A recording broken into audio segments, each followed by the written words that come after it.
hi Karils! It's me again, Rhea, an employed girlie currently live in an apartment with my boyfriend and a trying hard content creator at the age of 25.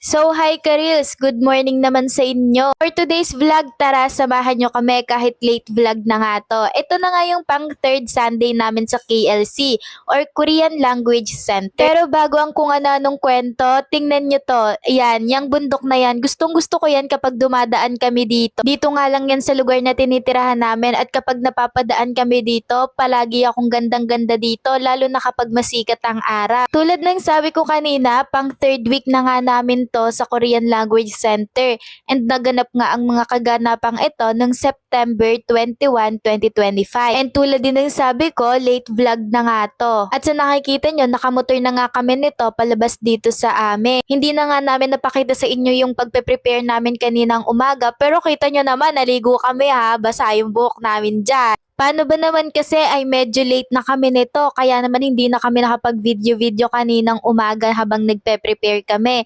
And the mga time na to, nasa tricycle na nga kami, papunta na kami neto sa sakayan ng jeep papuntang Calamba. So ano, tara, samahan nyo na kami na mag-commute papuntang Calamba. O, wag kayong aalis ha.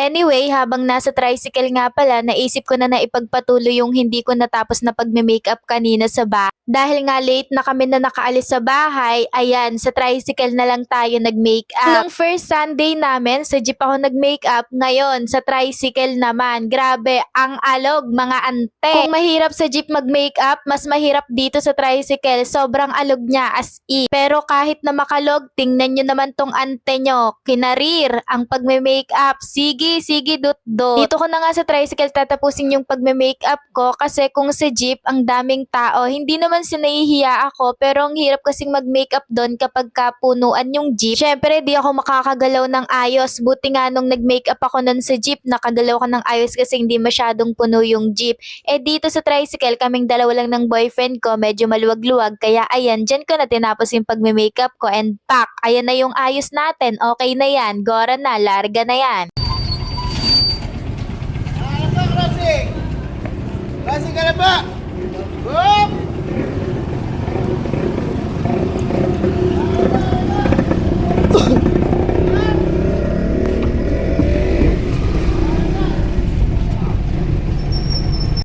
At anong akala nyo? Tapos na nga ang pagme-makeup sa tricycle? Akala ko din talaga. Eh yun nga, hindi ko natapos yung pagme-makeup ko sa tricycle. Paano ba naman si kuyang driver? Ang bilis magpaandar. Eh ayan, nakarating agad kami sa jeep and dyan ko na pinagpatuloy.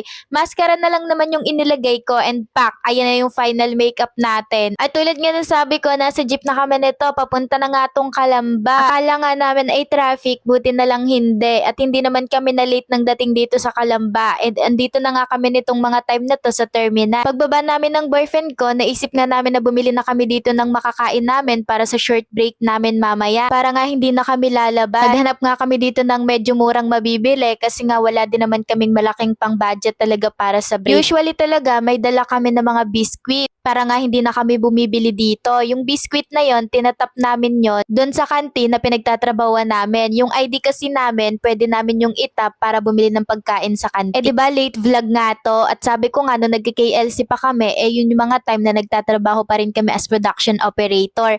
Kaya naman may ID kami noon na pinagtatap namin sa kantin. Kaya ayun, usually may dala talaga kaming baon para sa short break. So yung totoo, iniiwasan din talaga namin na bumili dito kasi medyo mahal yung mga bilihin and wala rin kami madalas malaking budget nga tulad din ng sabi ko kanina.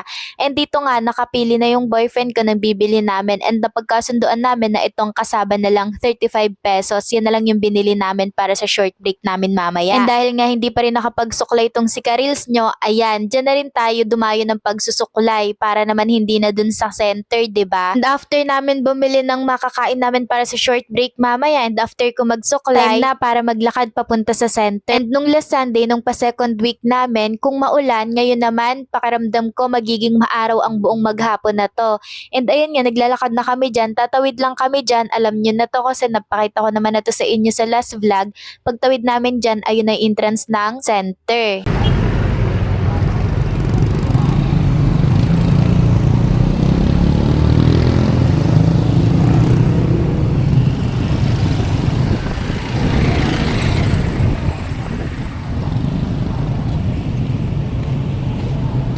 Yung akala namin na malilate kami, napaaga pa pala kami kasi wala naman palang traffic. Kaya eto, sarado pa yung center and dito na lang muna kami tumambay sa may gilid. And yan nga sa gilid na yan, nagpicture-picture kami dyan ng boyfriend ko para memories ba. At kung sumusubaybay ka dati sa mga ina-upload ko about dito sa pag-aaral namin ng Korean dito sa Korean Language Center, makikita mo na may in-upload akong picture na ito yung outfit naming dalawa. Ito nga yung araw na yon. After nga ng ilang minutes na pag-aantay, time na rin para umakyat. And fast forward, ito na ngayon nandito na kami sa taas. Nasa loob na kami ng center nito. Inilabas na nga ng boyfriend ko dyan yung mga modules, ballpen, notebook. And then yung boyfriend ko, binubuksan niya lang dyan yung mga modules, sinahanda niya lahat ng kailangan ihanda.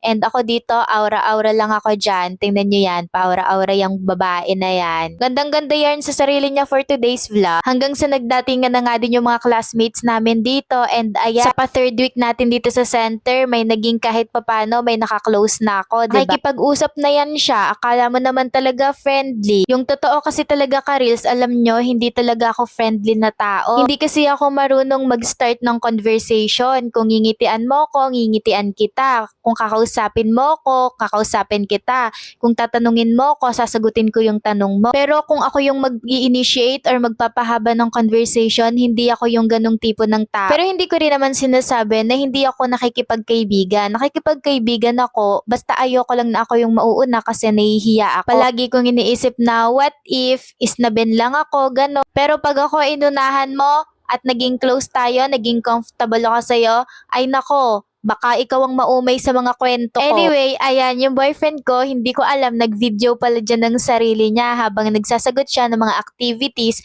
or mga homework na hindi niya nasagutan sa bahay. Natuwa naman ako kasi ang boyfriend ko na yan, hindi yan madalas mag-video ng sarili niya. Hindi naman sa takot siya sa camera. Ewan ko, siguro ganun lang talaga siya. But nung time na to, yun nga, kinuhanan niya yung sarili niya. Kaya ayan, sinali ko dito sa clips. And fast forward, ito na naman tayo si fast forward. Ayan, short break na nga namin. And tingnan nyo, ito yung binili namin kanina nakasaba dun sa may terminal, 'di ba?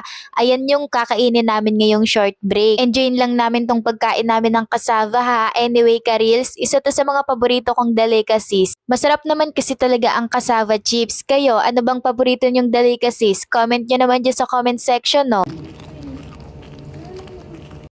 After ng short break, balik-aral lang tapos fast forward, ito na nga, lunchtime na ulit, kainan na tayo. At ang ulam nga namin ay tapa with egg. So ano, tara, sabayan nyo kami na kumain ng pananghalian.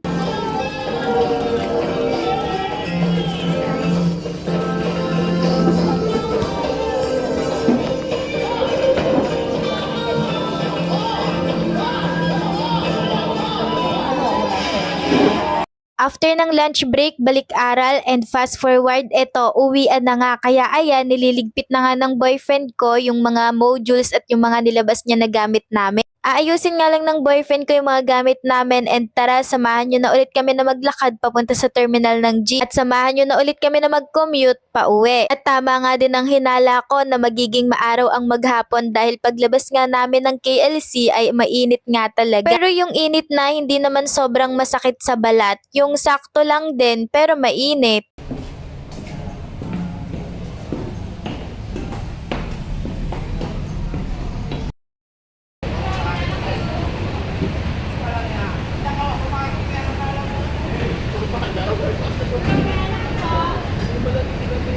And dito ko na nga tinatapos ang vlog na to. Thank you for watching. Follow my page for more. Bye! Love you all! Mwap!